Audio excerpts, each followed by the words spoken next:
cette émission Face à Face. Nous avons reçu pour vous une dame, une grande dame vraiment de la République démocratique du Congo. Nous savons que vous êtes nombreux à travers notre site internet www.diasporardc.com. Merci parce que vous continuez à nous accorder votre confiance. Nous allons nous entretenir avec Madame Nyuta Joël Mbadou qui va essayer de nous éclairer aussi par rapport à la situation de femmes et puis la politique de notre pays, la République démocratique du Congo. C'est dans quelques minutes que vous allez découvrir dans cette émission. C'est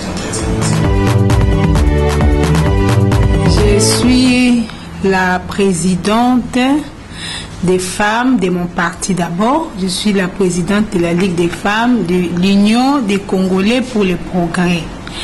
Je suis également la présidente du Conseil national de mon parti, UCP en sigle. Le Conseil national, c'est l'organe qui réunit tous les députés nationaux, tous les élus nationaux et tous les membres fondateurs du parti. En dehors de ça, je suis la présidente de toutes les femmes de la majorité présidentielle.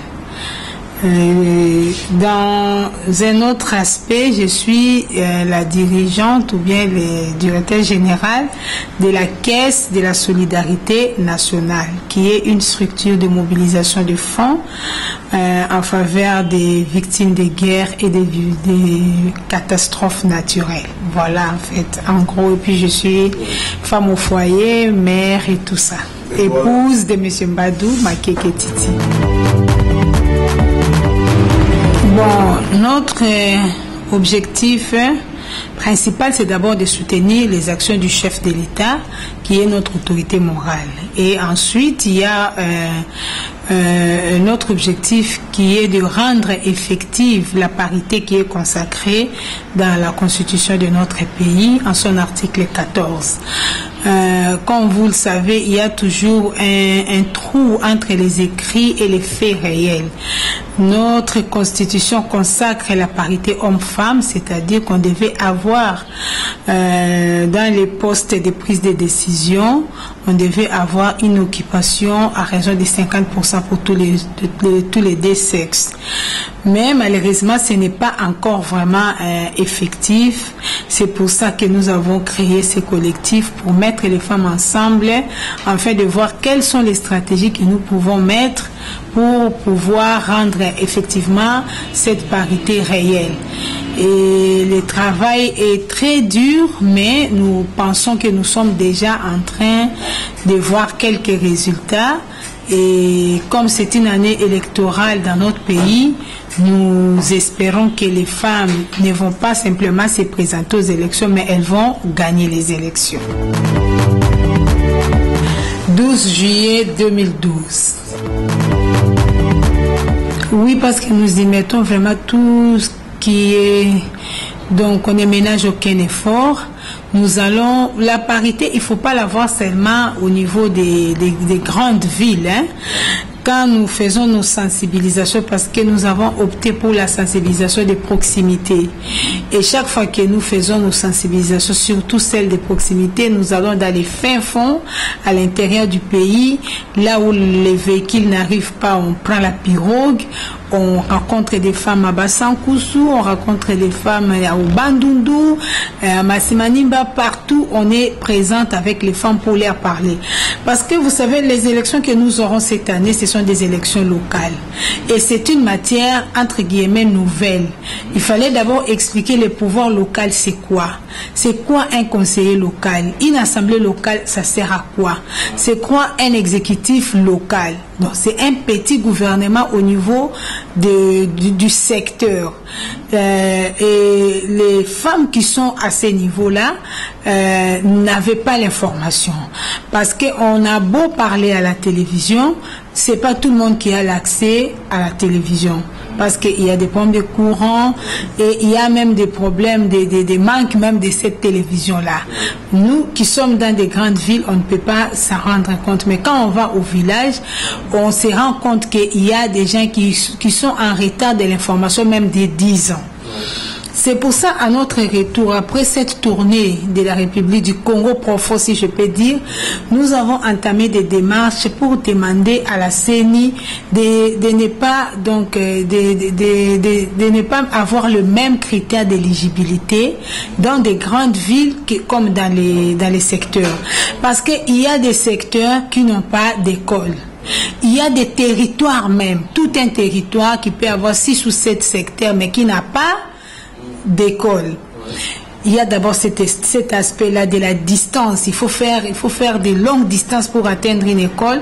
Et ça, les femmes qui sont à l'arrière-pays n'ont pas pu le faire. Il y a cet aspect-là. Il y a le second aspect, c'est les mariages précoces. Vous arrivez dans des terrains comme à Dekese, au Kassai occidental, et vous rencontrez une femme qui a 27 ans, mais qui a 12 enfants. Donc, elle a commencé à faire des enfants à 14 ans. Dans ces conditions-là, cette femme-là ne pouvait en aucun cas avoir un diplôme.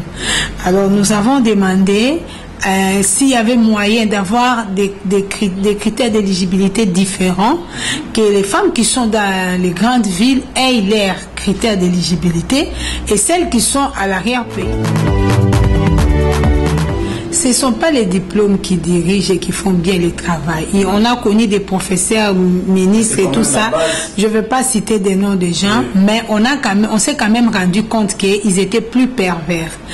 Les femmes qui sont à l'intérieur, celles que nous appelons des femmes rurales, elles n'ont peut-être pas des diplômes que nous avons. Elles n'ont pas nos diplômes, mais elles ont des valeurs que nous n'avons pas. Ces femmes-là savent faire la différence entre son champ et les champs de la voisine. Alors que nous qui avons des diplômes, nous ne savons pas différencier nos poches et la caisse de l'État. Donc ce n'est pas les diplômes. Je ne dis pas qu'il faut prendre des illettrés, tout ça. Mais on a demandé que les critères d'éligibilité ne soient pas les mêmes parce que les chances n'ont pas été les mêmes. Vous ne pouvez pas dire que vous faites la politique et vous n'occupez pas un poste. Parce que quand vous faites la politique, c'est-à-dire que vous voulez améliorer quelque chose que vous avez l'impression que ça ne marche pas. Et pour améliorer, il faut être aux affaires. Je prends l'exemple de notre actuel Premier ministre. Avant qu'il soit Premier ministre, qui pouvait imaginer que le gouvernement congolais allait avoir la maîtrise des effectifs des agents de l'administration? Tout le monde trouvait que c'était quasiment impossible. Mais il est arrivé avec une vision, la bancarisation, et on a demandé à chaque agent de l'administration d'aller ouvrir un compte. Et ceux qui étaient fictifs ne pouvaient pas ouvrir des comptes. La finalité, c'est qu'il y a de l'argent qui allait dans des poches des directeurs et tout ça, que le Premier ministre a pu recadrer et il peut maintenant affecter en augmentant quand même si c'est pas beaucoup, mais un peu dans le salaire de ceux-là qui travaillent réellement. Vous voyez, il avait une vision, mais comme il n'était pas aux affaires, il pouvait pas mettre ça en application. Même au village là-bas, ces mamans-là vivent là-bas. Elles connaissent les problèmes qu'il y a sur place et elles peuvent résoudre facilement ces problèmes-là par rapport aux gens qui viennent de Kinshasa et qui vont là-bas à l'intérieur pour dire votez-moi, tout ça, je suis l'enfant de tel. Nous sommes allés en pré-campagne, si je peux le dire, pour mettre les villageois ou nos frères qui habitent dans ces secteurs-là en garde pour leur dire s'il faut voter, même si ce n'est pas pour une femme, mais voter quelqu'un qui habite ici avec vous, ce sont des élections locales. Nous avons aussi milité, bien qu'on a échoué, mais nous avons aussi milité pour que les ménages soient considérés comme une profession. Parce que quand on va faire une carte, on vous demande quelle est votre profession. Si vous ne travaillez pas comme moi, vous dites je suis ménagère. Mais dans la constitution du dossier qu'il faut déposer à la CENI, on ne considère pas les ménages comme une profession. Qu'est-ce que nous qui sommes, moi je suis cadre à l'OCC, qu'est-ce qu'on fait à l'OCC et qu'on ne fait pas dans un ménage? La gestion du personnel, c'est ça, le mari, les enfants, la belle famille, tout ça. La gestion financière, c'est chaque jour, le matin, la maman se dit, on mange quoi, on fait des prévisions, tout ça. Donc c'est une profession. Il faut qu'on donne la chance à ces femmes-là. Et ces femmes-là, je vous dis qu'elles ont ce que nous n'avons pas. Mais elles, si elles se battent, elles peuvent avoir ce que nous avons, ces diplômes-là, si on leur donne l'opportunité, si on met des écoles, si on met des universités à proximité. Ces mamans-là peuvent avoir des diplômes. Mais les valeurs qu'elles ont, peut-être que nous, ici en ville, on ne les aura jamais. Oui, nous avons commencé. Nous avons commencé avec la diaspora. Nous avons déjà des représentantes au Sénégal. Nous avons des représentantes en Afrique du Sud, en Belgique aussi. Mais c'est pas aisé parce que pour atteindre les femmes de l'extérieur, il faut s'y rendre. Or, les frais sont un peu plus élevés par rapport aux femmes rurales. Mais pour celles qui n'ont pas encore changé des nationalités, moi je peux même les inviter à être candidates. Elles peuvent venir compétir parce qu'elles ont quand même une expertise qu'elles peuvent apporter pour la construction de notre pays. Nous sommes vraiment avec elles, c'est seulement les problèmes de moyens, mais là où on peut déjà arriver, on a déjà des représentantes. Et s'il y a une femme qui me suit, la première condition pour être avec nous, c'est de soutenir son Excellence Joseph Kabila Kabange, notre président de la République et notre autorité morale. Si il y a des femmes qui nous suivent et qui sont de cœur avec nous, elles peuvent nous contacter et faire partie du collectif, même si elles n'habitent pas les pays. En tout cas, on est mieux nulle part ailleurs que chez soi. Hein? Le travail, les opportunités qu'elles peuvent avoir ici, elles ne peuvent pas les avoir là où elles sont. Aujourd'hui, moi, je peux rêver, même si je ne réalise pas mes rêves, je peux me permettre de rêver de devenir Premier ministre de ce pays, présidente du Sénat. Ce sont des postes que moi j'aime. Et elle, là où elle est, elle ne peut pas se permettre. Elle peut gagner de l'argent, mais elle ne peut pas se permettre de rêver grand comme nous. Or, nous, en finance, nous disons celui qui n'avance pas recule. Donc, elles peuvent jamais se sentir mieux ailleurs qu'ici. Le Congo est grand, il est beau et il est potentiellement très riche. Moi, je pense qu'après avoir acquis une certaine expertise, on peut revenir au pays pour investir et rêver grand. Donc, le thème de cette année, le thème universel, c'était l'autonomisation de la femme. Et nous avons initié, nous les femmes de la majorité présidentielle, nous avons initié la Caisse de la solidarité nationale. Cette caisse, c'est une structure de mobilisation des fonds auprès de la population en vue de venir en aide les victimes de guerres et des catastrophes naturelles. Donc, vous savez, notre pays a été déchiré par la guerre pendant plus d'une décennie et cette guerre-là vraiment a laissé beaucoup de traces. Il y a beaucoup de veuves militaires, beaucoup d'orphelins, mais il y a aussi du côté civil les gens qui ont été victimes de ces guerres-là. Alors, nous essayons avec les moyens des bords d'aider. Bon, comme c'est le mois des femmes, nous avons dit nous clôturons le mois avec la femme veuve militaire. Donc, ça sera au camp Kokolo le 4 avril à 10h que nous allons renforcer les capacités économiques de ces veuves-là en leur octroyant de la marchandise pour leur permettre de revendre. Ce sont des savons, un don que nous avons reçu de l'ONG Help the Children, que nous sommes juste un pont, comme je vous ai dit, nous mobilisons et puis nous remettons. Et ces veuves-là, au mois de septembre, on avait pris en charge leurs orphelins pour la rentrée scolaire 2014-2015. Ça nous faisait au total 100 orphelins, 50 du côté militaire et 50 du côté civil. Donc nous voulons nous rassurer que les enfants iront jusqu'au bout de l'année. Et c'est pour ça qu'on a préféré renforcer. Les mamans vendent déjà un temps soit peu, mais on veut seulement renforcer. Et avec ça, on peut se rassurer que les enfants vont terminer l'année en beauté. Et nous avons, bien avant de leur donner ça, nous avons ouvert des comptes pour elles. Et elles ont suivi une formation avec l'Advance Bank pour qu'elles sachent épargner. C'était sur les techniques d'épargne. Une formation là très simple, mais chaque maman aura son compte à banque et pourra épargner $1 par jour. Au bout de 10 semaines, celle qui aura épargné sans interruption sera bancable et la banque pourra lui donner un crédit que nous, la caisse, nous allons parrainer.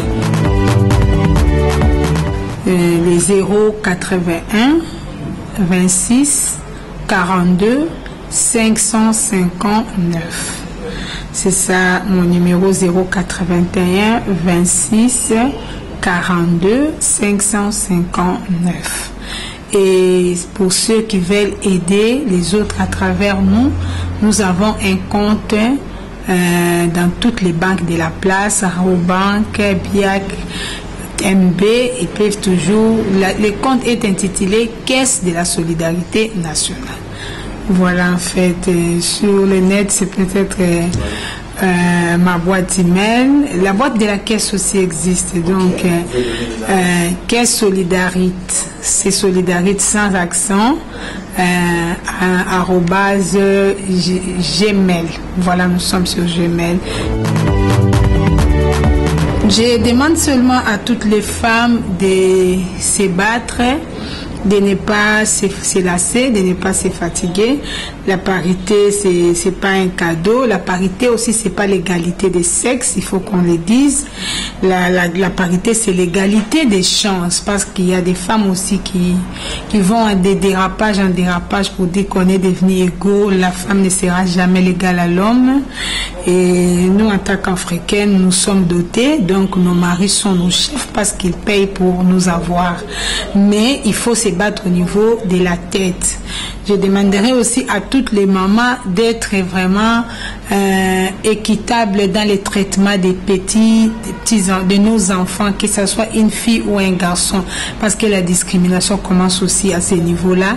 La fille passe tout son temps dans la cuisine avec maman, les garçons peuvent lire un livre, mais on attend les mêmes résultats à la fin de l'année. Donc donnons la chance à tous les enfants. Si la fille fait la vaisselle, les garçons aussi peuvent aller au moulin.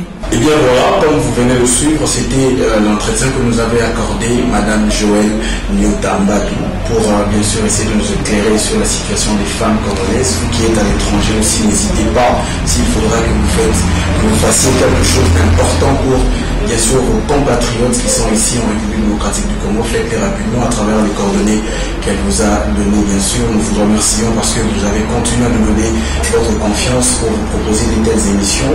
Pour les soucis, vous savez comment ça se passe, vous allez taper le www.diasporadc.com, les numéros sont là affichés, vous nous appelez pour les suggestions, nous allons vous trouver encore d'autres informations. Merci et à la prochaine.